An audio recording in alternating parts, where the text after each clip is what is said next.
y continuamos de lleno con nuestra agenda académica. Les recuerdo el tema que vamos a tratar en este momento, en nuestro siguiente panel: la reinvención de la industria de la cobranza en Latinoamérica y sus nuevos modelos de actuación.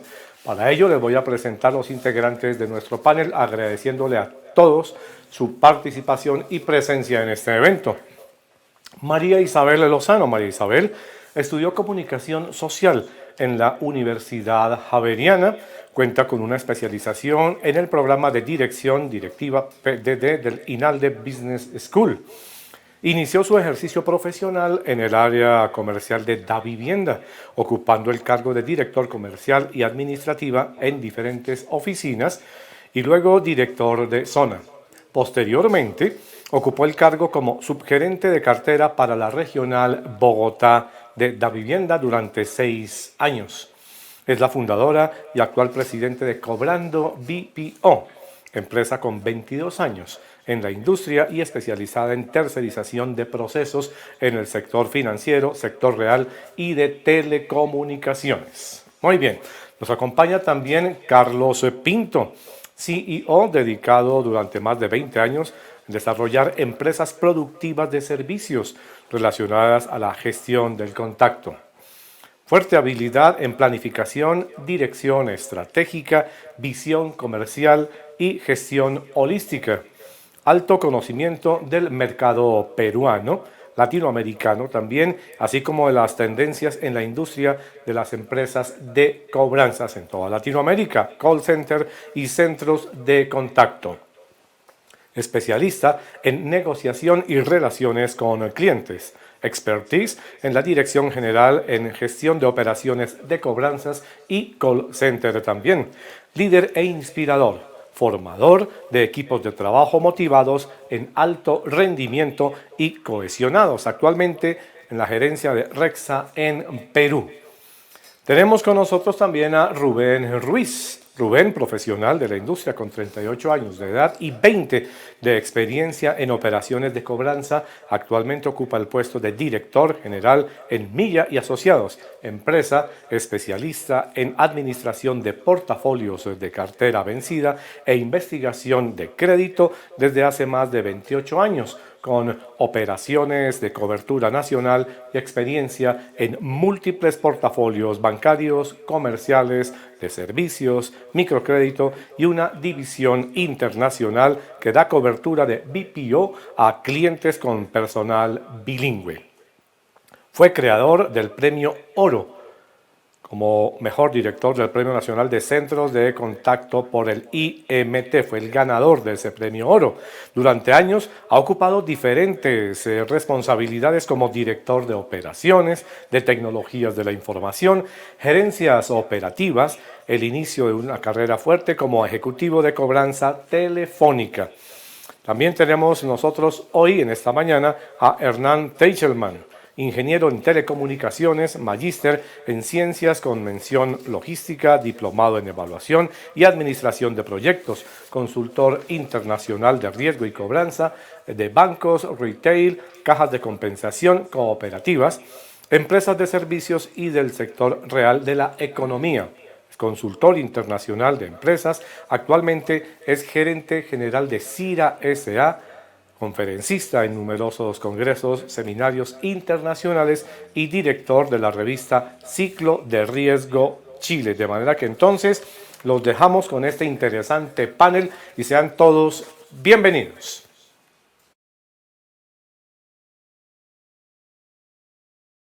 Bueno, muy buenas tardes.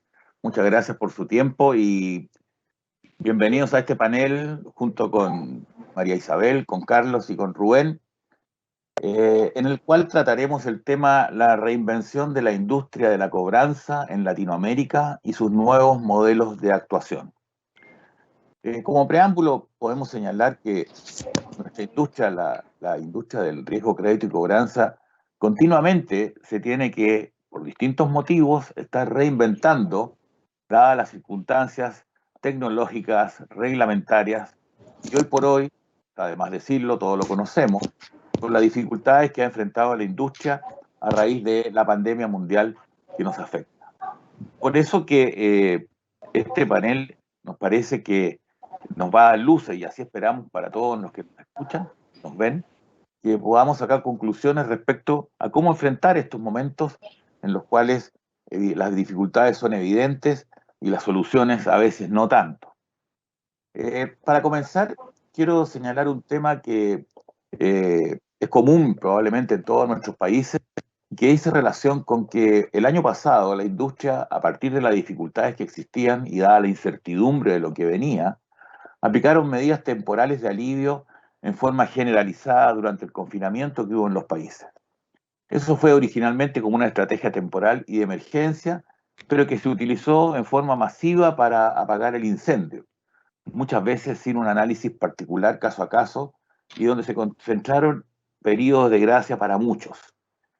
Creemos que la opinión generalizada es que, comillas, se pateó el problema para adelante.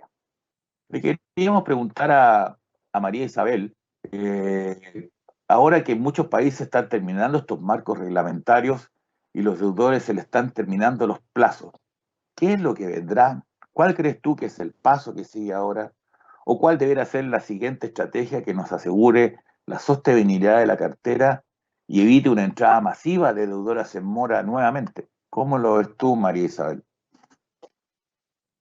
Gracias, Hernán. Buenos días a todos los participantes en el panel. A ti, Hernán, y a mis compañeros Carlos y Rubén, pues muy buenos días.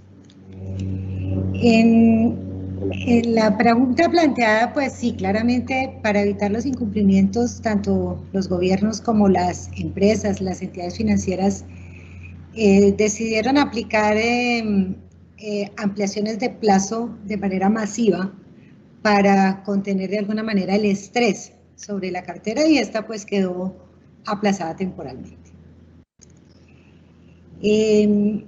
La aplicación de estos alivios era, en mi concepto, necesaria por los temas de la crisis, pero no podemos desconocer que al ser aplicados de manera automática y masiva casi en su totalidad, desconoce de lleno las necesidades específicas de los deudores de manera individual. Esto hace pues que de alguna manera la expresión que tú decías, pues sí hemos pateado el problema para adelante. Lo que viene ahora es igual que como la pandemia. Tendremos rebrotes, vendrán segundas y terceras olas donde seguramente que nos van a golpear con mucha más fuerza la calidad de la cartera. Mira, aquí esta no es una situación desconocida. Es que no fue un problema que pasó, o sea, que sucedió y que ya pasó. Es un problema que aún tenemos latente, el tema de la pandemia, y que nos va a llevar a tomar medidas día a día y paso a paso con relación a lo que vaya pasando con el tema de salud. Tenemos inmensísimos retos, todos los retos, y tenemos que hacer todas las acciones que nos lleven a contener, obviamente, la dificultad de las personas en el tema del cumplimiento de sus pagos de la cartera. Pero yo creo que en esta segunda etapa lo que debe venir es efectuar unas reestructuraciones muchísimo más ya efectivas. Ya hemos podido tener como una calma para pensar después de la primera parte de la crisis, y debemos entrar a pensar en cómo hacer reestructuraciones que sean eficientes, que no caigan en mora en la primera cuota y que puedan permanecer en el tiempo, y para eso tenemos que irnos a ¿qué? A conocer las necesidades específicas del uno a uno y de una planeación financiera individual. Mira, seguramente mis compañeros de panel nos van a ilustrar ahorita sobre temas de lo que ha pasado en los otros países de Latinoamérica, pero específicamente aquí en Colombia tenemos datos de que estos alivios financieros beneficiaron más o menos a 11 millones de clientes, que cubrieron más o menos el 42.5% del total de la cartera. Y eso, pues, si bien es increíble, era impensable, también es una primera parte para contener. Pero de acuerdo a unos estudios efectuados por la Superintendencia Financiera en Colombia, dice que están previendo que claramente la mayor morosidad de los créditos van a entrar es ahorita en el segundo o el tercer trimestre del 2021. En principio, dependiendo de cómo siga todo el comportamiento de la pandemia en nuestros países y en el mundo. Y calculan que rápidamente los indicadores de cartera, de la calidad de cartera, van a ser cercanos, por ejemplo, en cartera de consumo del 14%, de microcréditos, carteras del 18%, y de la cartera comercial, que pareciera ser la que más impacto o más afectada va a estar en esta situación, cercanas al 25%. Claramente, ¿qué viene? Que vamos a tener una cantidad de cartera por cobrar, pero también que va a ser muy difícil cobrar y que va a ser muy difícil recaudar. Mi concepto es que tenemos que tener todos una participación activa en las presentaciones de las soluciones de esta crisis.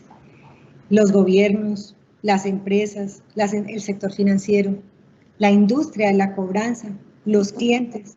Todos tenemos que hacer un equipo de trabajo que nos lleve a trabajar con mucha responsabilidad. Mira, qué responsabilidad desde los deudores, suministros de información cierta, la definición de nuevos alivios, otras ampliaciones de plazo, generar reestructuraciones con diseños digamos, de variables diferentes, con nuevos productos, pensar en garantías diferentes para los créditos que vienen. Pero hay una gran cantidad de cosas por hacer y que el tiempo y la evolución de la crisis nos lo irá dando. Y yo digo que solamente es que todos debemos tener una participación muy activa y trabajar todos haciendo las cosas bien dentro de una gran responsabilidad social.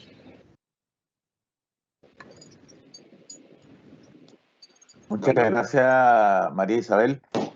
¿Qué piensas tú, Carlos, de la situación análogamente en Perú? En Perú, mira, hay dos momentos, ¿no? Hola, ¿qué tal? ¿Cómo están? Buenos días a todos. Buenos días, María Isabel. Buenos días, Rubén, Hernán, a los participantes. Yo creo que en Perú hay dos momentos.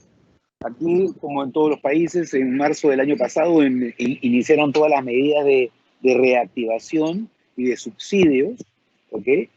La Superintendencia de Banca y Seguros lo que hizo es hacer un congelamiento de los créditos durante 3 meses, que básicamente fue mayo, abril y junio aproximadamente.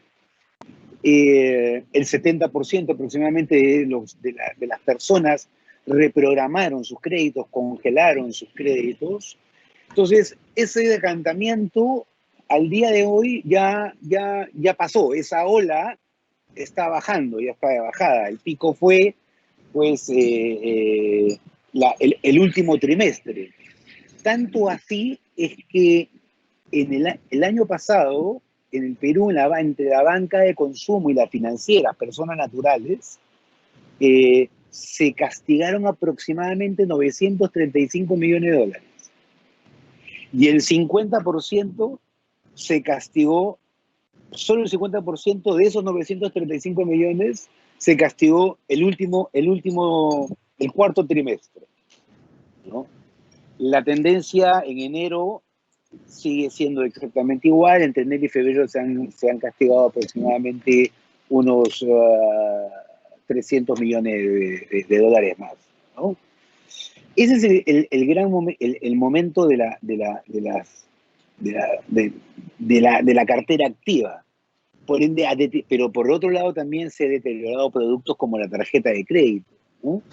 La morosidad de lo que hoy día sigue como activo.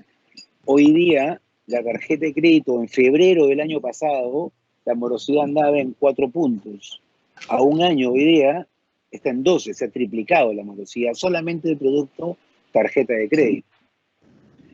Y ese es un problema, una ola que en este primer semestre acá seguramente ya va a terminar de decantar al castigo. El segundo semestre de este año va a haber una cantidad de castigo que no había como en los últimos 3 años en promedio, ¿no? Y el otro momento es que se apalancó mucho, el gobierno hizo una política de un programa que se llama Reactiva, ¿no? A- Colocó aproximadamente 15.000 millones de dólares hasta el mes de octubre, noviembre, y el 98% de esos créditos ha sido para la pequeña y microempresa.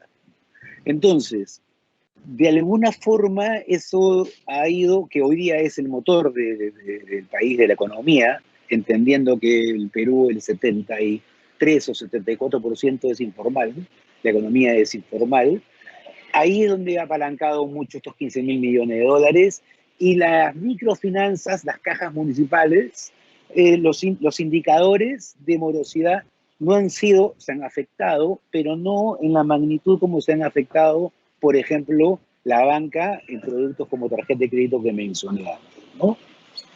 En tanto, en resumen, creo que como oportunidades para nuestra industria, con creatividad, con estrategia, con inteligencia y con todas las tendencias, veo un 2021 y un 2022 con mucho trabajo. Yo creo que Bien. esa es mi visión. Rubén, ¿y qué nos cuenta México en esta materia? Gracias, Hernán. Muy buen día a todos. Buen día, Carlos. Perdón, buen día, María Isabel. Pues creo que no cambiamos mucho. En realidad, creo que incluso a nivel mundial la perspectiva y lo sucedido en los primeros meses de esta pandemia y sus consecuencias son similares para todos. Estas medidas aplicadas fueron en su mayoría de los países similares, congelar pagos, tema de reducir el monto pagar mensual por parte de los clientes, que después generó, pues sí, una burbuja que a todos nos tenía con mucha incertidumbre para estos primeros meses del año. Así está ocurriendo. Coincido mucho con Isabel en el tema de que este segundo trimestre va a darnos una realidad un poco más certera de cuál es la volumetría de esta burbuja, de estos créditos que recibieron apoyo. Sin embargo, pues bueno, las cifras hasta hoy también ya nos hablan de incrementos en México de la morosidad de forma interesante. En los casos más críticos estamos hablando de situaciones en donde incrementamos hasta por más de 5 puntos en algunos bancos. 2 de cada 3 bancos en México han incrementado su índice de morosidad, y eso pues obviamente es algo que se esperaba. Sin embargo, escuchaba en recientes fechas al gobernador del Banco de México decir que si bien se puede ver notoria este incremento de morosidad, se puede advertir que hay una fortaleza en las instituciones financieras y que hasta ahora el incremento de morosidad está en índices manejables, y pareciera que así es. Sin embargo, creo que no dejamos de salir de algo más preocupante, que es la nube de incertidumbre, ¿no? Creo que todos navegamos todavía en un momento en el que todos tenemos cierta preocupación de qué va a pasar, de si esto se va a mantener en esos niveles, cuánto va a incrementar y qué va a representar, cómo podemos contener esa morosidad y qué debemos de hacer, sobre todo nosotros desde el lado de cobranza, para contribuir al saneamiento más ágil de esta situación. La verdad es que sí hay ciertos comportamientos que cambian el mundo completamente de las finanzas y de los bancos y de las instituciones para las que trabajamos. Uno de los números que más ruido me hizo en esta pandemia es que en estos meses ha habido, por ejemplo, en México, una cancelación de 1.6 millones de tarjetas de crédito, ¿no? De repente los clientes decidieron que no querían correr ya ese riesgo y liquidaron y cancelaron esas tarjetas. Eso creo que nos indica dos cosas. Una, el miedo y esta incertidumbre que también la población está viviendo acerca de qué va a ocurrir financieramente con la pandemia, pero también nos habla de una responsabilidad de pago, ¿no? Sería más fácil el tema de no pagarlas y crecer los índices de morosidad altísimos, a tal vez liquidarlas y cancelarlas, que no es lo más sano para el sistema, pero finalmente hablan de liquidación. Y en ese sentido también ha sido el mensaje, que a pesar de la situación que estamos viviendo, los pagos continúan. La gente está siendo responsable de sus obligaciones en comparación con otras crisis. En una comparativa que veía de los índices de morosidad actuales contra los que se tuvieron en las crisis de 2008-2009, estamos por debajo de los índices que se alcanzaron en esa crisis, ¿no? Son situaciones muy distintas, lo sé, pero creo que el impacto de esta, al ser mundial y al haber afectado absolutamente a toda la población, pues esperábamos un deterioro mayor. Entonces, no es que quisiera entrar en confianza No es que quisiera creer que todo está bien, sabemos que estamos enfrentándonos a una situación compleja, pero definitivamente creo que estamos sabiendo sortear la situación. Creo que hemos, tanto desde el sector financiero como las instituciones de cobranza y sobre todo la población, hablando como ciudadanos en general, hemos sorteado de buena manera estos embates de la crisis que provoca la pandemia. Y estoy seguro que, como bien dijo Carlos, lo que sigue es mucho trabajo, ¿no? Definitivamente estos volumetría de cartera por subsanar, pues es gente que requiere ayuda. Y si lo vemos bajo esa perspectiva de que es gente que va a ver afectada su buro de crédito, pues necesitamos entrar a resolver esa situación. Algo que se comenta mucho es el hecho de que muchísimas de estas gentes que forman este número de morosidad, quizás es la primera vez que dejan de pagar sus créditos y que habían sido clientes puntuales durante muchos años y que hoy por esta pandemia, por esta situación que tocó sin distinción alguna a todos por igual, pues están cayendo por primera vez en morosidad o están afectando su situación por primera vez. Y esto creo que lo debemos de tomar como un reto en donde nos vemos obligados a ayudar a la población a subsanar su registro crediticio, a liquidar sus cuentas y a volver a un estatus de sistema crediticio más sano. Por lo tanto, coincido en que eso es solo con trabajo. A grandes rasgos, y para no ser repetitivo con la información, te diría que eso es lo que en México estamos viendo. Creo que es con un escenario optimista, con mucho trabajo, preocupados, todavía no creo que hayamos salido de esta nueva incertidumbre, repito, pero bien enfocados, eso es lo que creo que sí estamos haciendo. Hemos escuchado en este tipo de paneles, es un claro ejemplo de cómo no estamos tomando la ligera y nos estamos comunicando y estamos repartiendo la información entre países incluso para prepararnos y saber cuáles son las mejores líneas. Yo creo que mientras mantengamos ese estatus, nos tiene que ir bien para salir de esta situación. Qué bien, Rubén. Mira, me gustaría aportar una visión de lo que está ocurriendo aquí en Chile, y es un fenómeno que yo creo que difiere un poco de lo que ocurre en el resto de Latinoamérica. El año pasado y al final del trimestre del año, la morosidad sufrió una contracción, la cantidad de deudores morosos, del orden del 0,7%.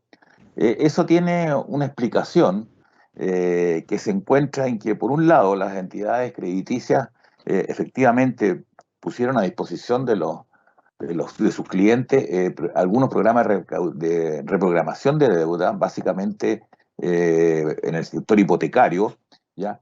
Pero quizás la mejor explicación está en que acá, en el país, discutible si fue bueno o malo, que genera mucho debate, se permitió a todas las personas que estuvieran cotizando en el sistema de previsión. Acuérdense, en Chile tenemos un sistema de capitalización individual, ¿ya? Se les permitió en el mes de septiembre hacer un primer retiro de un 10%, hasta un 10%, con un tope en monto de sus ahorros previsionales, lo cual a poco tiempo se generó una nueva ley y permitieron un segundo registro, un segundo retiro de ahorros previsionales. Y hoy precisamente, 22 de abril, se está discutiendo y aprobando el tercer retiro de los ahorros previsionales de las personas. Esto evidentemente permitió que la mayoría tuviera efectivo, de manera de poder solventar sus deudas. Y si uno mira estadísticas, por ejemplo, de compra de autos nuevos, adquisición de bienes de consumo, estos repuntaron notablemente, ¿ya? Porque mucha gente destinó parte de estos fondos a comprar cosas nuevas, pero también a cumplir sus obligaciones.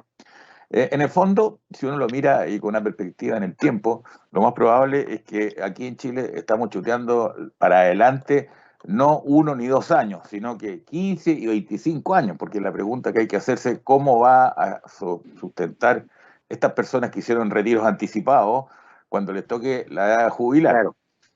Es interesante señalar que si esto se mira, esta disminución de la morosidad, en términos generales descendió. Sin embargo, si uno lo mira por tramos etarios, la situación no fue la misma. Los mayores de 60 años, por ejemplo, aumentaron su morosidad, y la explicación está muy simple. En los mayores de 60 años, aquí en Chile las mujeres jubilan a los 60 y los hombres a los 65 años, de los cuales estamos lejos todavía de llegar. Pero lo que ocurrió fue que los mayores de 60, al no tener ¿no es cierto?, recursos previsionales, no pudieron hacer retiro. Y por lo tanto, ahí sí, efectivamente, hubo, ante una mayor contracción de la economía, hubo problemas de financiamiento y son ellos los que sí aumentaron su morosidad. No así todo el tramo bajo los 60 años que finalmente la redujeron. Entonces, el fenómeno que se observa aquí en Chile es un fenómeno de por el momento, cumplimiento de sus obligaciones morosas con el sector financiero. Se han tomado otras medidas que probablemente van a tener un efecto en el corto plazo y que dice relación con los servicios básicos, agua, luz, Válido. que se autorizó por ley no poder las empresas proveedoras de estos servicios efectuar cortes del servicio, lo cual ha significado que al no cortarse los servicios de luz, al no cortarse los servicios de agua potable o al no cortarse los servicios de gas, estos servicios la gente ha dejado de pagar y la compañía prestadora no puede por ahora actuar, digamos, con su principal herramienta, la cual es cortar el servicio. Por lo tanto, eso también es un problema, la cobranza de los servicios, que se nos va a venir lo más probable que en lo que va o lo que queda de este año 2021, en la medida que las personas o las leyes no permitan hacer más retiro. Se cree que este retiro, el tercer retiro, sería el último, nadie sabe, ¿no es cierto? Pero por ahora el problema está resuelto de esa manera. Carlos, tú querías decir algo. Sí, sí, Hernán, para complementar, es verdad.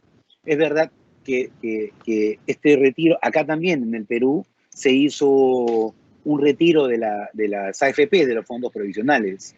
Pero la diferencia, por ejemplo, en Chile, estás hablando de un país con un 27% de informalidad, o sea, que tiene ese fondo, ¿no?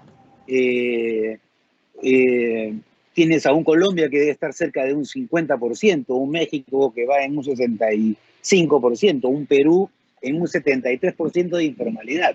O sea, un 25%, 27% que solamente tiene ese apalancamiento. Entonces, en la realidad, en el caso de Perú, ayudó solamente a una parte, al 25%, 27%, que es totalmente antagónico con la realidad chilena. O sea, ese 27 es formal, que es lo que para nosotros es, ¿no? Es con Chile.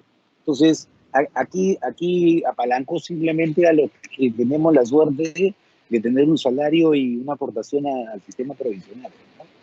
Y quería contemplar un poco con Chile, un poco también en el tema de la cobranza del marco, o capaz eso va más adelante, el marco regulatorio, la legislación, ¿no? Pero yo creo que ese es otro tema que vendrá más adelante. Pero quería ir un poco de la base, de la base del empleo, cómo apuntar a este apalancamiento en Chile y cómo nos sirve en un país como el Perú con tanta informalidad, que también lo tuvo. Sí, yo creo que el tema de la formalidad o la informalidad es una realidad que, a Dios gracias, aquí en Chile es baja y por lo cual ha permitido que todos dispongan, no digo todos, pero una parte importante dispongan de sus fondos. Y hay que señalar también que de ese 25% de informales, muchos de ellos quieren ser informales. Son personas que son independientes y no se autocotizan, lo cual también hay una ley para obligarlo a cotizar, pero esa informalidad probablemente tiene otros recursos para poder solventar el problema. Es un tema sumamente interesante esto, y lo mismo que tú planteas, el tema de la regulación, pero cambiando a otro tema, vámonos al mundo de la cobranza, porque aquí también hay un problema que se debiera plantear ya, o está ocurriendo, y es que si los deudores no cuentan con fondos para pagar sus créditos de mora, menos van a pagar los honorarios o los gastos de cobranza que se generan. Entonces, entramos en otra parte de la industria que no es el que otorga el crédito, sino que el que lo recupera, ¿no es cierto? Que además de eso ocurre el fenómeno que muchas veces, con el fin de facilitar el pago de la deuda, se condonan los honorarios, se condonan intereses, y por lo tanto las empresas o las entidades que gestionan estas deudas, que pueden ser incluso parte de la misma entidad financiadora o un tercerizador, empiezan a contar con menos recursos para pagar lo que es la recuperación y en un escenario que se prevé, como todos lo hemos dicho, en que va a haber mucho mayor necesidad de hombres hora y de gestión para poder recuperar los volúmenes. Carlos, te quería preguntar a ti, ¿cuál crees tú que debe ser el camino o el equilibrio para poder lograr una remuneración más justa y acorde a la situación que se está viviendo? ¿Cómo crees que hay que enfrentar esto? ¿Te refieres a la relación de los clientes con los bancos o de nuestra industria con los entidades bancarias, con nuestros clientes?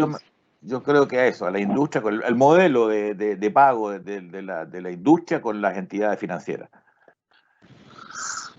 Mira, yo creo que los bancos también, bueno, han ganado mucha plata por años. Este año le ha ido muy mal, pero han ganado muchísimo dinero.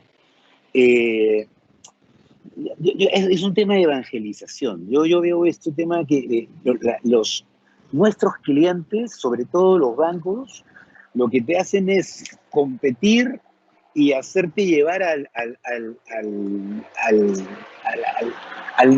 mínimo equilibrio, a llevarte hasta casi al equilibrio, perdón, tus honorarios, ¿ok? Porque entienden que como estamos en un país informal, ¿ok? También compito con informales, ¿no? Y no saben discernir oye, tú eres una empresa formal y mis costos son totalmente distintos que una empresa que no tiene, que es informal, pero al punto que quería ir es que tienen que, es un tema de evangelizar que el honorario no está en el recupero, el honorario no está en la comisión, el honorario está en la contención de la provisión. Yo creo que necesitamos en nuestra industria de cobranza, que es una industria muy, muy especializada, mucha tecnificación para poder sentarte con un gerente de riesgo, con un gerente de cobranzas y demostrarle que un punto menos en la contención, ¿ok?, de 0 a 30 días en su cartera, ¿ok?, es muchísimo dinero, ¿ok? Es muchísimo dinero y que no me puede estar peseteando, ¿ok?, de pagarme del 8 al 6% porque vino, ¿no?, una tasa efectiva o una hora posición de $4.50 o de $5. Entonces, yo creo que es un tema de evangelización, es un tema de cómo nosotros nos presentamos ante nuestros clientes y les empezamos a generar valor, ¿no? Valor, mucho valor. Nuestra industria, no quiero que suene de la forma más sana posible. Yo creo que va a sufrir con todo este cambio con todo este cambio que está sucediendo en el mundo, una transformación completa. Desde los modelos de diagnóstico, de la incorporación de tecnologías, hasta que estos, pues,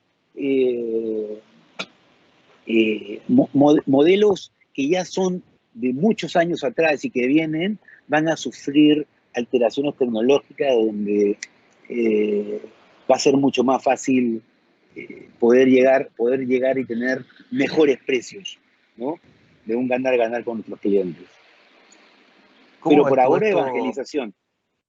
María Isabel, ¿cómo lo ves en Colombia este modelo de relación entre las empresas de cobranza? Ustedes tres, y yo también, no pertenecemos a una entidad financiera, sino que somos entidades independientes de cobranza. Entonces, esta relación con tu mandante, con tu cliente, ¿cómo se está manejando? ¿Cómo se está llevando? Sí, realmente yo me uno a Carlos en el tema de que este es un tema que debemos revisar con mucho detenimiento, pero hay muchas ópticas para revisarlo. Y es que aquí no todo es igual.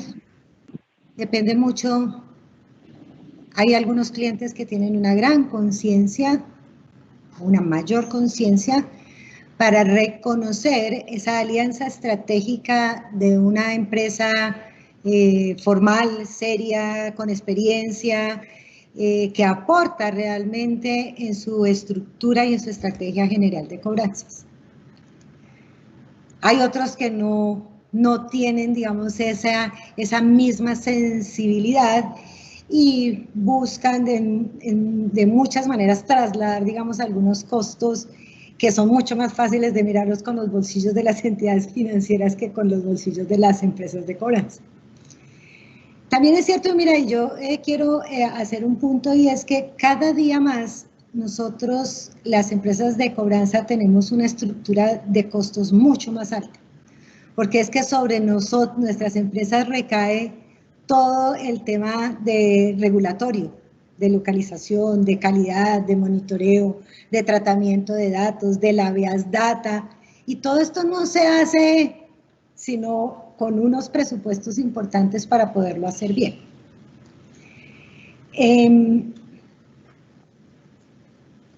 Cuando hay unos volúmenes de cartera como estos, de alguna manera muchos de nuestros clientes nos llevan a tener posiciones de capacity definidas, y si las estructuras de pago tienen que ver con el éxito en el recaudo, pues claramente tú en la empresa lo único que tienes cierto, pues no es el recaudo, sino el costo, porque el costo sí es cierto.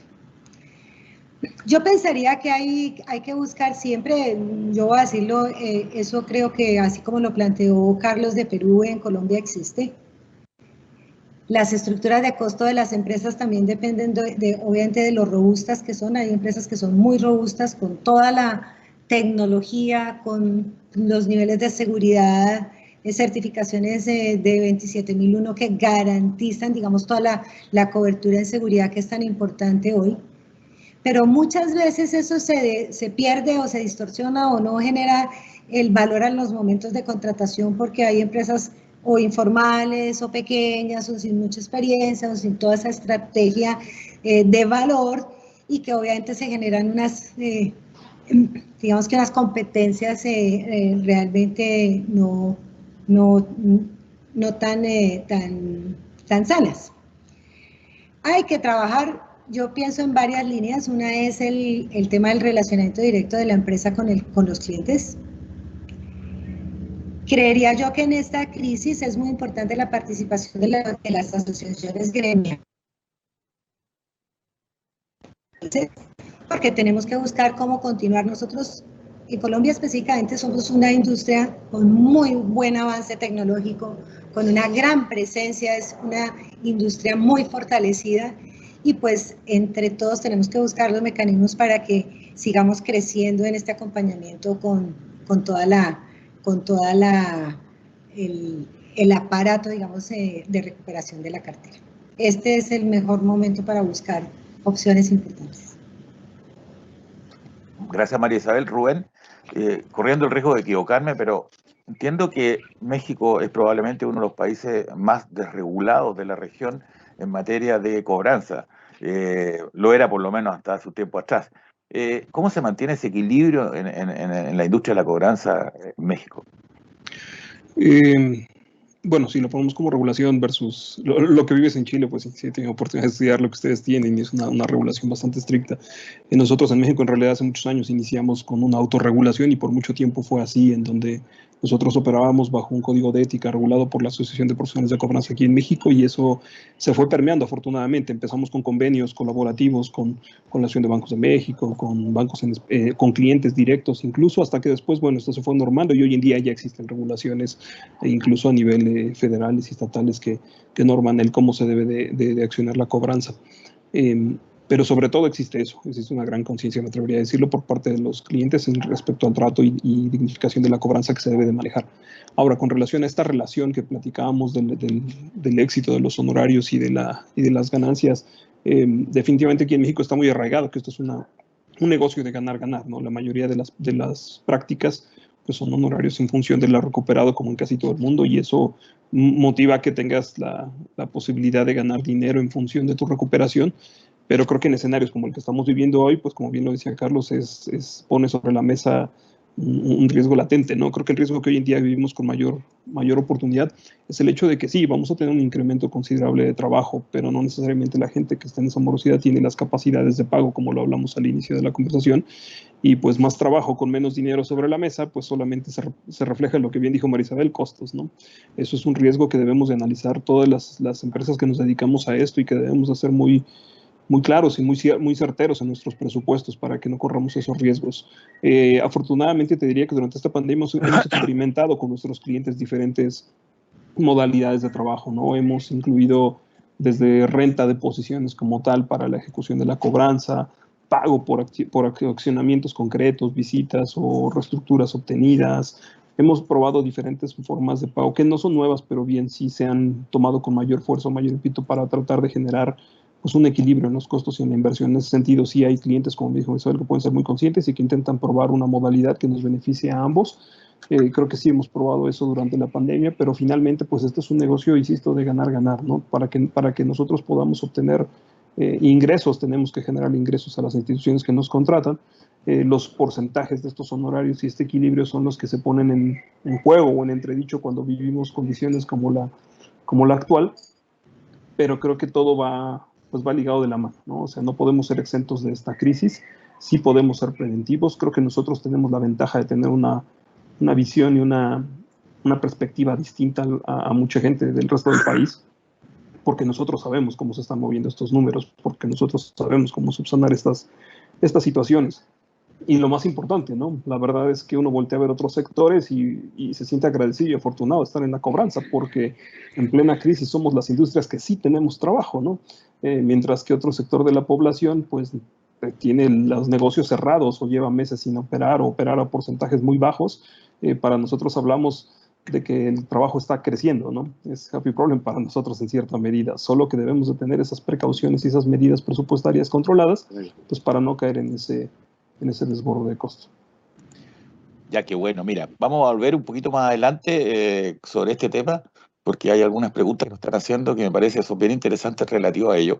Pero antes, y se nos está acabando el tiempo, lamentablemente ha pasado muy rápido, quiero llevarlo a un tema que me parece que también lo han mencionado ustedes y que dice relación con el tema de la digitalización y la cercanía y la conexión con el deudor vencido. Dentro de las cosas que hemos hablado aquí, sobre todo al principio, que probablemente en los tiempos que vienen significa acercarse al cliente, entender su problema, identificar el uno a uno, ¿no es cierto?, de cuáles son las necesidades para poder solventar sus pagos. Sin embargo, la digitalización había llegado para quedarse, los canales digitales, SMS, el WhatsApp, en fin, el correo electrónico, pero claro, son más eficientes, probablemente a mucho menores costos, pero también generan una mayor distancia entre el que actúa sobre la gestión y el cliente mismo.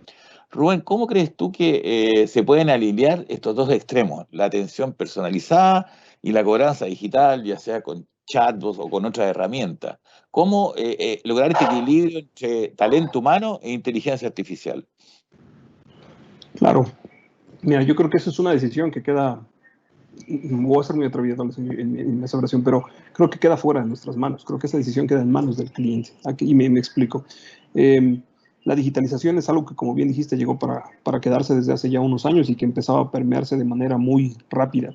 Pero la llegada de esta pandemia lo que vino a hacer fue a darnos un empujón de 10 años en el manejo de instrumentos digitales, porque la separación de uno a uno, como comentas, pues no fue algo voluntario, fue algo obligatorio y entonces nos puso a todos en jaque para tener canales de comunicación a distancia entre toda nuestra población. Y entonces ese impulso tecnológico que se ha dado en los últimos meses, que tal vez hubiese llevado años de no ser por esta pandemia, creo que nos pone en un escenario en donde la digitalización y la oferta de servicios o de comunicación para con nuestros clientes, pues simplemente tiene que existir ahí. Luego, entonces, creo que el cliente es quien va a tomar la decisión de cuándo y cómo quiere hacer uso de estos canales, porque podríamos hablar de muchas razones, ¿no? De las brechas generacionales o de situaciones que provoquen que el cliente diga, yo soy feliz entendiéndome por un WhatsApp y no necesito hablar con nadie, yo quiero tratar con un chatbot y mientras me den la respuesta que busco estoy satisfecho, y habrá quien diga, no, yo quiero que si se trata de mi plata, pues me dé la cara a alguien para decirme qué va a pasar, ¿no? A eso me refiero con que es un poco la decisión de cada uno de los clientes acerca de cuándo va a entrar la disposición. Lo que es un hecho, y creo que de nuestro lado queda, es debemos estar preparados para ello. No sé, basa un poco esto en conforme a algunos números. En estos últimos meses, y pareciera que era un poco previendo la pandemia, ha habido varios desarrollos en la región orientados a la captación de pagos y a la digitalización de pagos que creo que son interesantes, ¿no? Me quedo con Codi aquí en México y con Pix en Brasil, pero por ejemplo Codi, que les puedo hablar, es la generación de códigos QR para poder realizar pagos interbancarios, ¿no? De tal suerte que tú llegas a cualquier comercio o incluso persona con persona y con mostrar un código QR se activa toda la cadena para realizar una transferencia interbancaria y que puedas recibir el dinero. Esto permite pues, digitalizar los pagos, eliminar el efectivo y muchas de estas razones.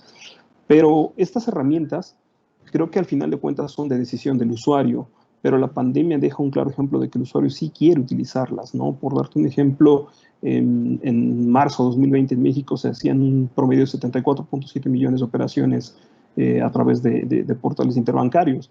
Este mes de marzo se acaba de romper el récord de esa cifra con 144.8 millones de transacciones. Estamos hablando de prácticamente el doble de transacciones en un año. El hecho de que la gente haya decidido dejar de acudir a pagar en efectivo a las ventanillas, a las tiendas y empezar a hacer el doble de transacciones, sí es por supuesto impulsado por la pandemia, sí por supuesto que los obligó el que no poder salir a la calle o no querer llegar a una sucursal bancaria con un montón de gente, pero a final de cuentas es una decisión. Lo que yo no veo es por qué habría de regresar a volverlo a hacer, ¿no? ¿Por qué habría de querer volver a hacer fila en un centro comercial o en un banco si ya aprendió y ahora está consciente de que con unos clics en su pantalla de su celular puede transferir el dinero y ahorrarse ese tiempo y tener esa comodidad? Creo que ese es el impulso al que yo me refiero de la digitalización. Y hablando en la cobranza, creo que aplica exactamente igual. Si hoy el cliente tiene la posibilidad de entrar a un portal de autogestión y poder ahí conocer las expectativas de cobro y las opciones y descargar su carta convenio e incluso ser redirigido al portal de su banco para realizar la liquidación, pues es algo que habrá quienes les resulte cómodo. Pero entra el punto clave de tu pregunta. ¿Y en qué momento tiene que entrar el asesor? Creo que tiene que estar ahí siempre, porque finalmente la cobranza es un ejercicio, pues me atrevería a decirlo, emocional, ¿no? El liquidar tu deuda no es un ejercicio simple. El tener la tranquilidad y la seguridad de que la negociación que estás obteniendo es la correcta, que vas a tener el respaldo de la institución al haber liquidado con ese descuento, con esa opción que te dieron, el que vas a tener la asesoría incluso de qué es lo que más te conviene, pues siempre va a requerir de las personas. Y creo que la cobranza va a ser algo que siempre va a necesitar el contacto de las personas.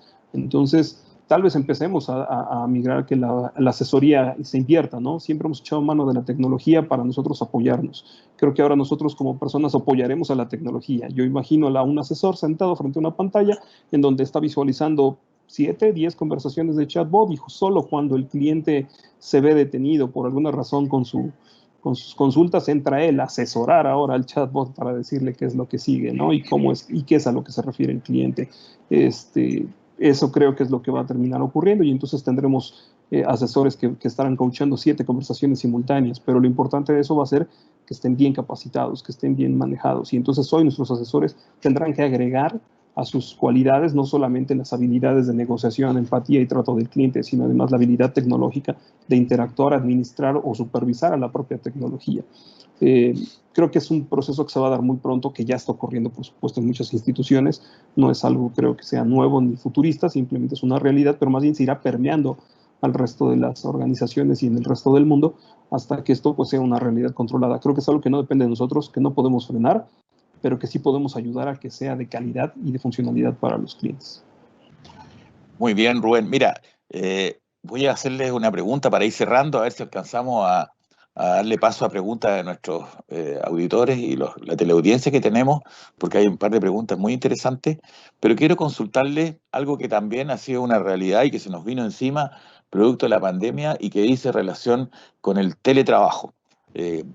Concretamente, ¿cuál es la realidad que están viviendo en Perú, Colombia y México? Muy breve, por favor, para saber qué tan bien asimilado ha sido por las empresas primero, por los mandantes en segundo lugar y por los empleados. En cualquier orden que lo quieran mirar ustedes. Obviamente que aquí los actores principales han sido los empleados que han tenido que trasladar su lugar de trabajo a la casa con una serie de dificultades, las empresas que han tenido que readecuar sus modelos y su manejo de sus tableros de mando y control, y de los mandantes, porque si bien es cierto, todo el mundo dice, mira, el teletrabajo llegó para quedarse, eso siempre y cuando el mandante lo acepte. Voy a mencionar un caso, no voy a contar el milagro, pero no voy a contar el santo, de que en Chile algunos mandantes no están de acuerdo en que sus empresas de cobranza trabajen en modalidad de teletrabajo y lo están obligando a volver a hacer cobranza presencial. Entonces, ¿cuál es la visión, muy breve, por favor, porque nos queda poco tiempo, que tienes en Colombia, por ejemplo, María Isabel? Sí, Hernán. Realmente, visto desde el punto de los colaboradores, de los empleados, creo que para ellos ha sido una situación ideal. Ellos perciben que este es un acompañamiento importante donde nosotros como empresa les damos la opción de trabajar en casa, de tener más cercanía con sus familias, de tener menos riesgos en desplazamientos y que obviamente está primando la protección a la salud de los empleados. Si lo vemos desde el punto de vista de los mandantes, como dice Hernán, que para efecto es de quienes nosotros recibimos la instrucción o la disposición para poder tener a los funcionarios en trabajo remoto, en trabajo en casa, yo diría que el 90% ha asumido esa situación, pero también tenemos algunos casos donde no ha sido viable poder trasladar las operaciones a trabajo en casa y que requieren obviamente estar en los espacios físicos de nuestras instalaciones. Si lo miramos desde el punto de vista de nosotros como empresa de cobranza, creo que ha sido bueno, ha sido acertado y ha sido productivo y seguramente ha sido a menor costo en esta crisis. Yo creería que el trabajo en casa llegó para quedarse, porque tiene múltiples ventajas y tiene grandes desafíos hacia el futuro para corregir. Seguramente que tenemos que mirar mucho más los temas de modelos de supervisión en remoto, seguramente fortalecer, aunque se ha trabajado muy intensamente en todos los temas de seguridad de la información, en cómo poder mejorar el tema del sentido de pertenencia de las empresas cuando no van a un espacio físico. Entonces habrá modelos de alternancia, seguramente que podemos ir colocando en el camino, pero pienso que esta es una opción que sí definitivamente llegó para quedarse. Carlos, en Perú, ¿crees tú que va a llegar el modelo para quedarse? Y otra pregunta bien interesante que surge es, llevar el modelo de trabajo o de teletrabajo significa que las redes que soportan el teletrabajo tienen que crecer a las capacidades que eso implica. Esos fenómenos tecnológicos, laborales y regulatorios, ¿están las leyes disponibles para poder operar eficientemente esto? Aquí ya se ha generado y se ha creado leyes, se ha generado legislación para el teletrabajo.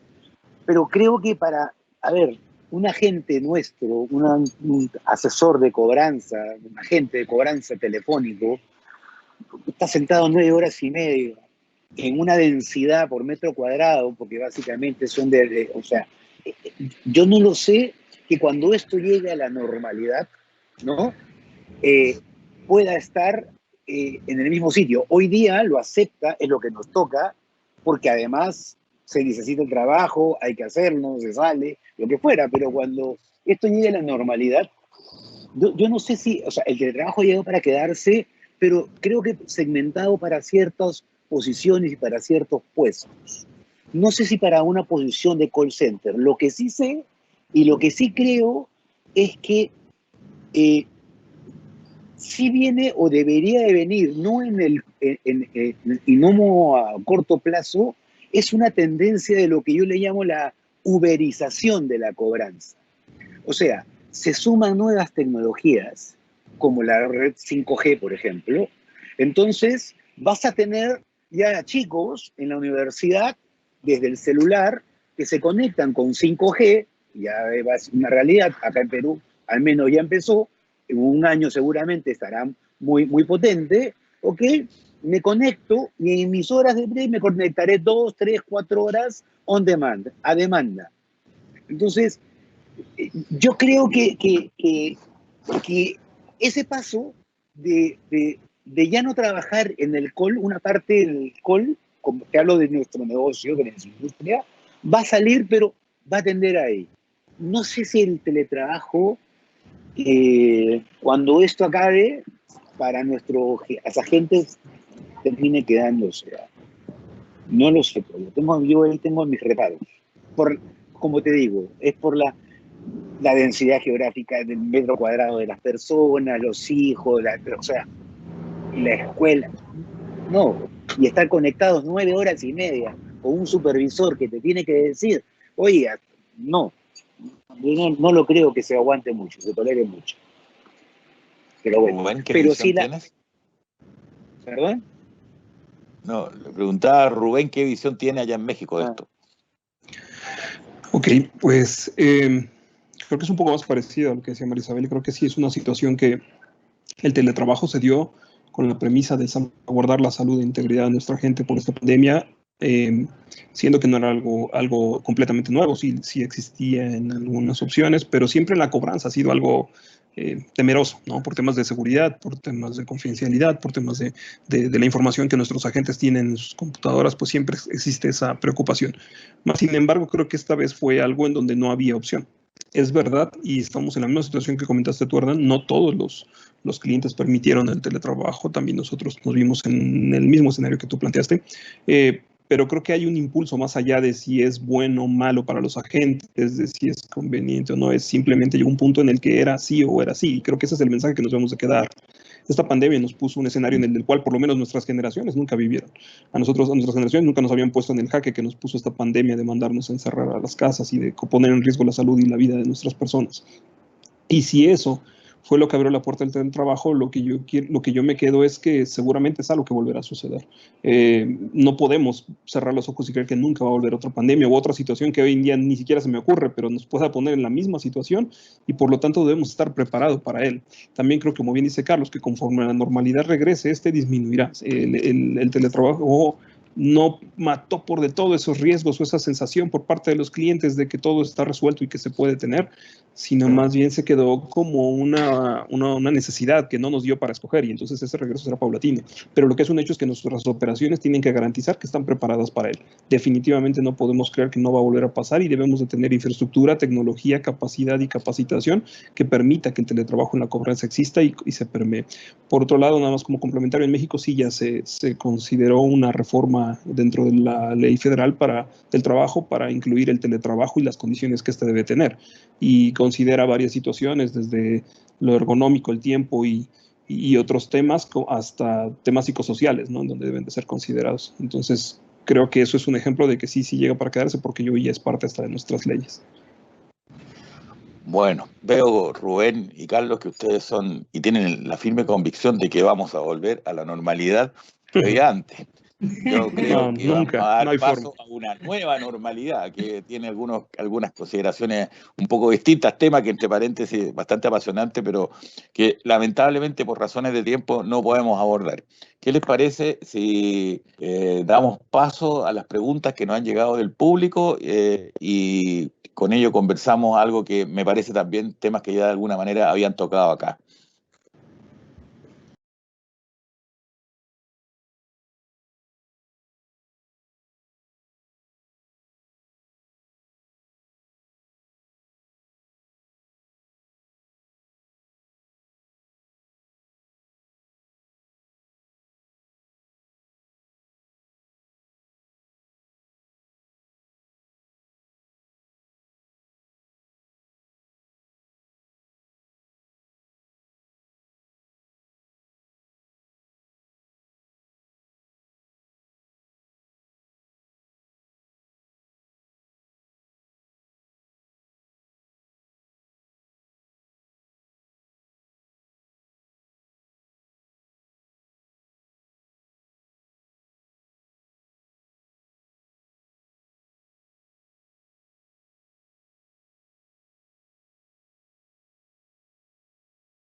Bueno, vamos a hacer una pregunta que nos llegó el público que nos mira y que dice relación con un tema que de alguna manera lo tocaron. Y la pregunta concreta es, ¿creen ustedes que la industria de la cobranza puede ser más inclusiva? Hay muchas firmas de cobranza pequeñas que a veces se sienten que no tienen las mismas reglas del juego para competir con las grandes BPO. Yo sé que ustedes tres aquí pertenecen a grandes empresas de cobranza. Está cargada la mesa para un lado, podríamos tener a alguien que defendiera la otra posición, pero desde la perspectiva y la mirada empática de ustedes que son representantes de empresas grandes, ¿cómo ven la factibilidad de hacer más inclusiva la gestión con las empresas que son más pequeñas? Pues, si me permites dar una opinión ahí, creo que es una situación de especialización, ¿no? En ese sentido, creo que la oportunidad estaría en la especialización y me trato de explicar. Los clientes pueden tener la necesidad o pueden tener un incremento de morosidad en una región específica del país. Los clientes pueden tener una dificultad con algún tipo de cartera. Los clientes pueden tener algún foco rojo específico con algún tipo de trabajo que requieran. Y que tal vez la especialización por parte de estas compañías para con esa región del país, para con ese tipo de cartera, pues abre la puerta a que no sea la volumetría inmensa de las grandes empresas de cobranza, pero sí sea la que ellos pueden atender de mejor forma y que incluso dé un mejor resultado que una empresa muy grande. Creo que la oportunidad sí se puede dar, es en función de eso, solamente que pues entiendo que no es fácil, ¿no? Sin embargo, lo que sí me atrevería a decir es, por ejemplo, en nuestro caso, de forma muy personal, pues nosotros somos una muy pequeña empresa, ¿no?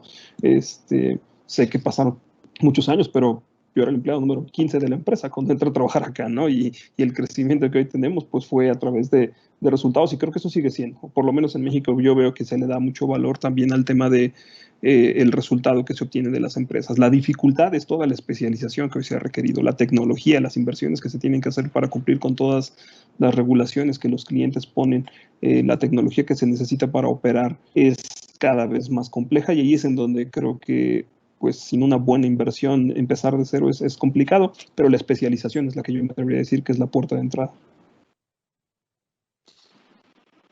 ¿Qué visión tienes tú, Carlos? María Isabel. Sí, yo me uno un poco a lo que dijo Rubén.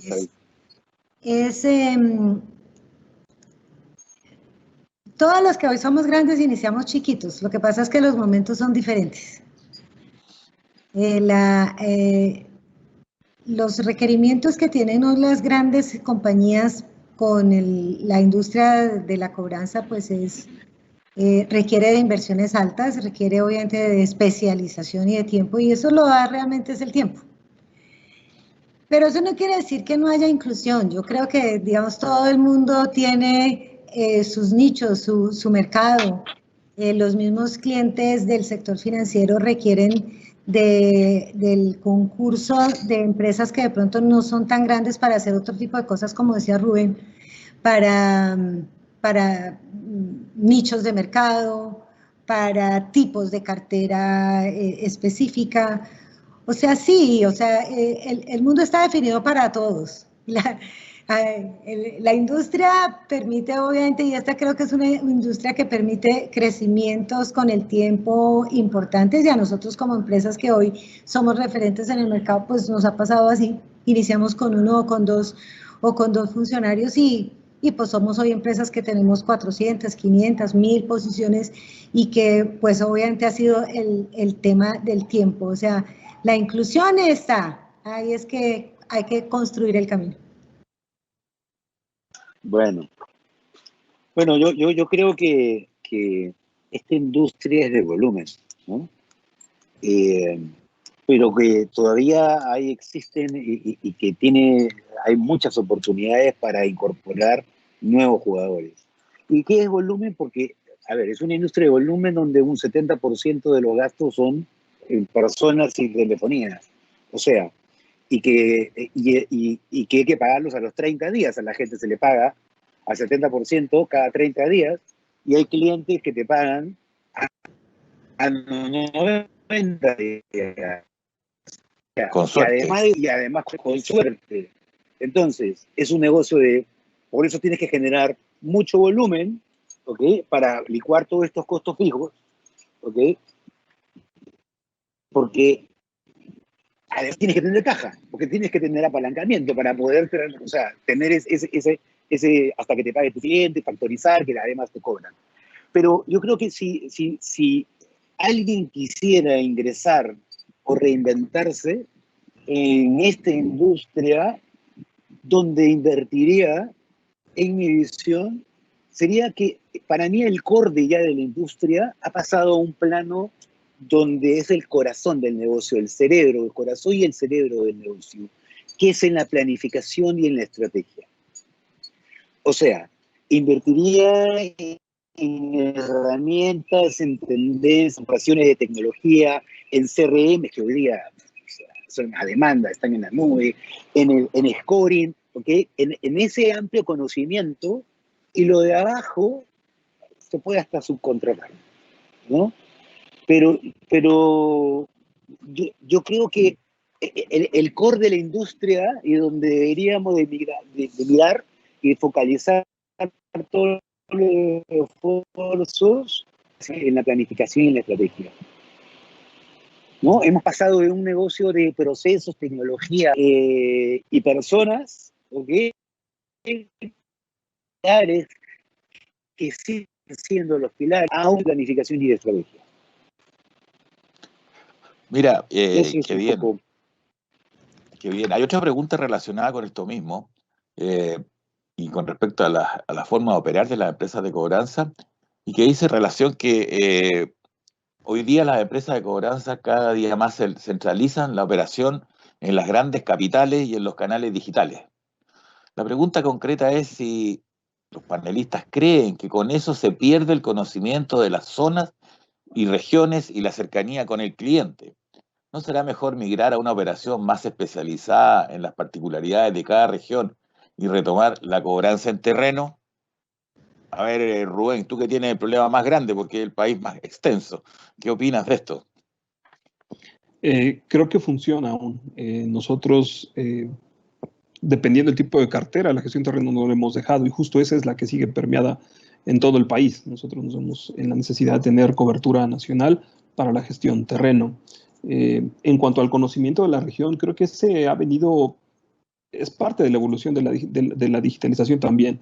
Hoy en día somos más iguales en el resto del país. Nosotros en su momento iniciamos con call centers repartidos en diferentes partes del país y es verdad, tendimos a la centralización en las ciudades grandes, pero creo que ya no se nota tanto la diferencia, ¿no? En cuanto al trato y el manejo de las poblaciones por regiones, pero sobre todo, pues sí nos obliga a tener conocimiento y inteligencia de sus costumbres a los que tenemos el call center centralizado, aunque pues sí, en la gestión terreno nosotros sí tenemos esa necesidad de tener una cobertura nacional y ese gestor de la región sí tiene la necesidad de conocer pues desde cosas tan prácticas como la ubicación geográfica de las cuentas hasta pues en temas hasta de seguridad y de planeación de su ruta para poderlo ejecutar de buena manera. Lo que sí no veo yo es enviando gente de una ciudad a otra cuando no hay el conocimiento, ¿no? Porque hasta ya en la palabra y en la forma de hablar de cada región, pues hay que tener esa empatía. Entonces sí, creo que es interesante, más sin embargo en mi experiencia o en lo que a nosotros nos ocurrió, pues fue a la inversa. Nosotros venimos de una regionalización a una centralización y pues nos ha funcionado sin permitirlo así en la gestión terreno, en donde sí, bueno, definitivamente conservamos lo que la pregunta dice, ¿no? Una cobertura nacional para cada región. Ahí yo Sí, quiero mira, aportar algo. Dale, Carlos. dale, Hernán. No, lo que pasa ahí en el tema de terreno yo creo que es muy cultural, ¿no? En el caso de Colombia, por ejemplo, Bogotá y Medellín, o sea, básicamente yo he visto ahí que tienes que tener en los dos lugares, o sea, en Bogotá tuvo una sede y en Medellín otra sede, y ahí hay una diferencia que el bogotano al papá, en Medellín, ahí tenemos en el tema de cobranza. Yo te lo resumo en esto. Un agente de campo, acá menos en Lima, o tráfico, lo que fuera, en un día puede hacer, que además termina siendo un courier, ¿okay? Dejando notificaciones, pero termina haciendo 25 visitas diarias, ¿no? 25 visitas diarias. En Lima, promedio.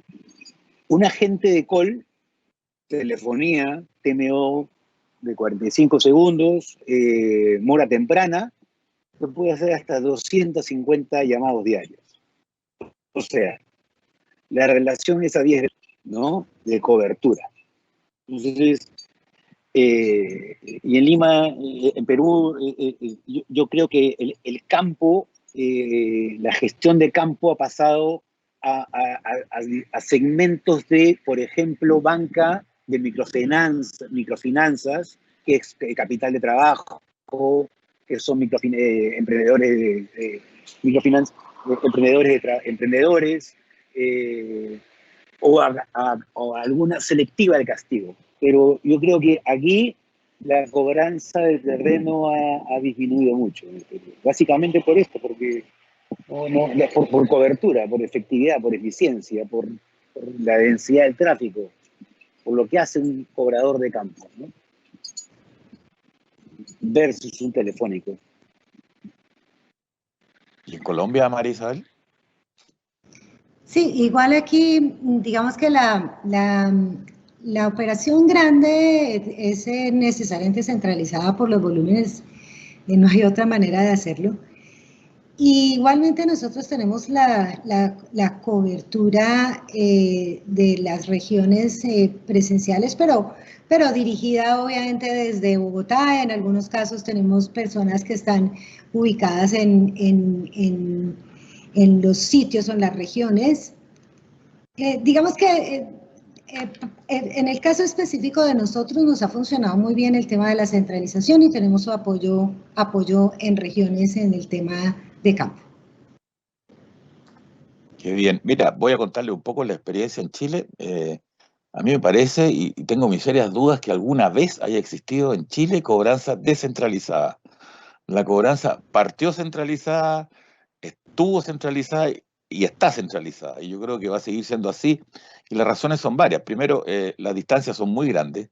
Somos un país bastante homogéneo en cuanto culturalmente hablando. Aquí no se distinguen modalidades de idioma, no se distinguen de costumbres distintas. Entonces, cobrar centralizadamente ha sido la tónica desde que tuvo inicio la cobranza. En alguna oportunidad, estoy hablando de 20 años atrás, las empresas de cobranza tenían oficinas regionales, pero básicamente dedicadas a la recaudación y dedicadas a algo que no se puede hacer centralizado, que es la cobranza de campo. Lo que también, tal como dice Carlos, ha disminuido sustancialmente en los últimos años.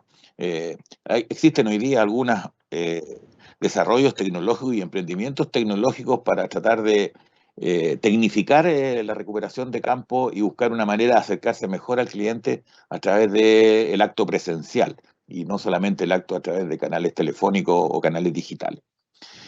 Pero esa es nuestra realidad, distinta quizás probablemente a la que ha vivido México y Colombia.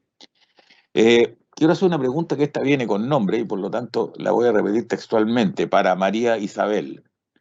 Cuando no es suficiente hacer una segmentación clásica por el mismo ofrecimiento de alivios masivos, prórrogas y PAD, ¿cuál sería la nueva analítica?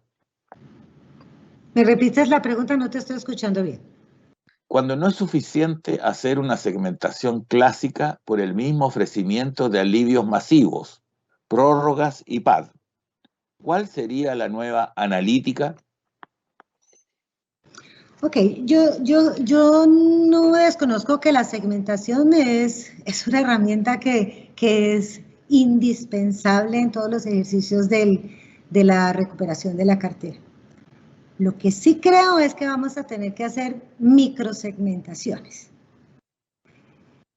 Si me refiero un poco al tema de la pandemia, tenemos unos sectores económicos muchísimo más golpeados que otros. Y hay que empezar a identificar cuáles son esos sectores, esas personas, esas mayores pérdidas de empleo y poder hacer segmentaciones micro para poder tener unas datas que realmente nos lleven a tomar soluciones eficientes. Gracias, María Isabel.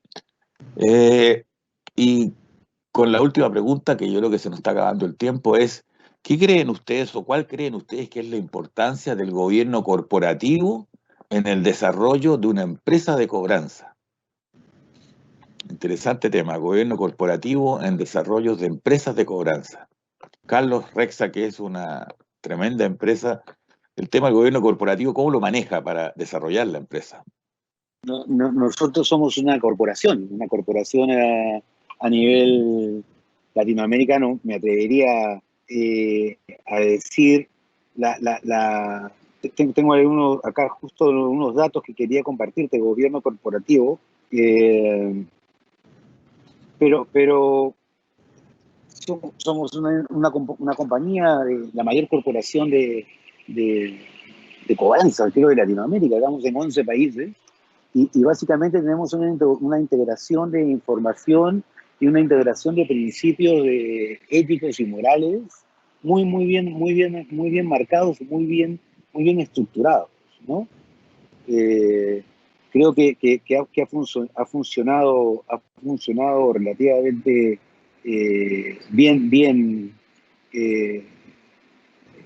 los gobiernos corporativos, la relación entre los accionistas y los empleados y los altos directivos, creo que han sido acordes a un comportamiento ético empresarial adecuado, ¿no? Y eso es lo que hoy día fundamenta nuestro crecimiento en la región, ¿no? Y nuestra expansión. Y cobrando, ¿cómo lo ha hecho en Colombia, María Isabel? Bueno, nosotros hemos tenido que... estaba pensando ahorita cuando hiciste esta pregunta, y qué pena entrar a hacer Cuando formulaste esta pregunta, me acordé de una frase que mencionó hace poco el gerente de una empresa de cobranza en Colombia que quedó en la última revista de Ciclo de Riesgo, que decía, es una frase de Mario Benedetti que dice: cuando me sabía todas las respuestas, me cambiaron las preguntas.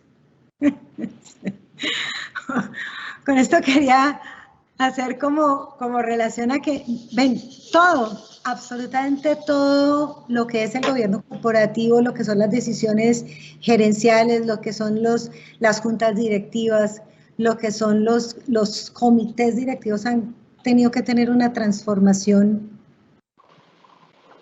a una palabra que yo resumiría, que es la agilidad. O sea, tenemos que estar moviéndonos de manera permanente en ver cómo estos gobiernos corporativos trabajan de manera centrada en nuestros clientes y trabajan de manera centrada en la sostenibilidad de nuestras compañías.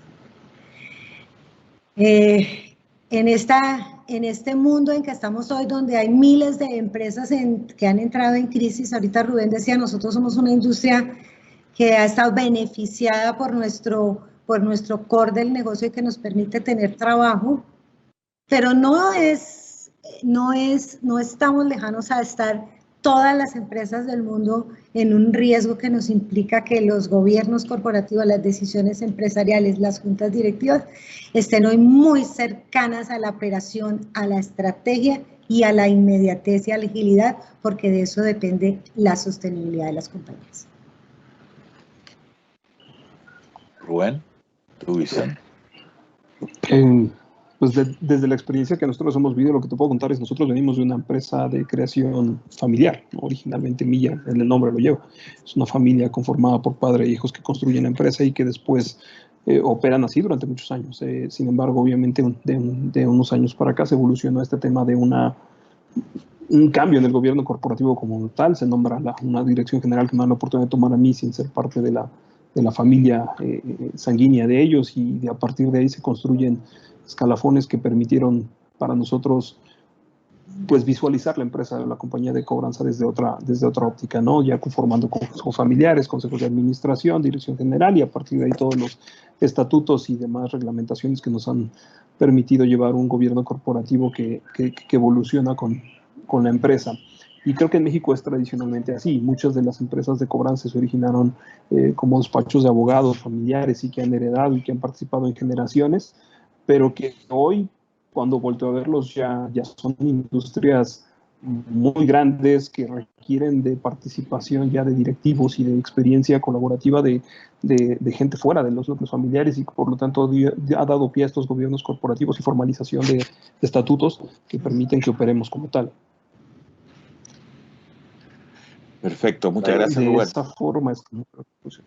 Yo quisiera solamente, en el caso de nosotros, abreviarlo en transparencia, en veracidad y en un buen comportamiento de los directores, ¿no? O sea, empresarial. Bueno, básicamente, esos son los lineamientos de gobierno corporativo que tenemos en la compañía. Sí, yo podría resumir en el tema de nosotros. En primera línea tenemos la protección a los funcionarios. Sabemos que las empresas y este tipo de compañías como la nuestra, pues tienen volcado todo hacia el factor humano, y aquí hay una diferenciación muy, muy importante digamos que en esa importancia y en esa protección, en ese cuidado y en esa profesionalización del recurso humano de la compañía. Y lo que decía en el cuidado extremo de estar trabajando de manera permanente con una responsabilidad. Nosotros, y me uno a lo que decía Rubén, nosotros también somos una empresa familiar que ha venido, inclusive ya tiene en la segunda generación vinculada de manera activa en la compañía, y que claramente el gobierno corporativo es sencillo, o sea, es la familia, pero tenemos obviamente también vinculación externa que nos permite estar actualizados y creciendo de manera permanente en el gobierno corporativo. Bueno, quiero dar las gracias a nuestros panelistas, María Isabel en Colombia, Carlos en Perú y Rubén en México. También dar las gracias a todos quienes nos están escuchando y viendo por los minutos que nos han dedicado. No queremos abusar de su tiempo. Nos hemos excedido incluso dentro del horario que teníamos establecido, pero creo que ha sido una conversación y un aporte muy interesante. Nos quedan un sinnúmero de temas que podríamos haber tocado, pero también quiero dar muy especialmente las gracias a Beatriz y a Ciclo de Riesgo, que nos ha dado la oportunidad de conocernos primero, de compartir con ustedes estos momentos y de dar a conocer nuestra actividad y nuestra forma de trabajo. Yo creo que parte importante del éxito de una gestión está el quererla, en conocerla, en difundirla, y usar una palabra que Carlos la dijo hace un rato atrás, pero que yo la repito constantemente: somos nosotros los llamados a evangelizar en el tema de la cobranza. Si no evangelizamos nosotros, no hay apóstoles ni seguidores nuestros que lo vayan a hacer, y por lo tanto es parte de nuestro trabajo difundir nuestra forma de hacer, nuestra forma de pensar, nuestra forma de organizar. Muchas gracias, María Isabel, muchas gracias, Carlos, muchas gracias, Rubén, muchas gracias, muchísimas Beatriz. Gracias.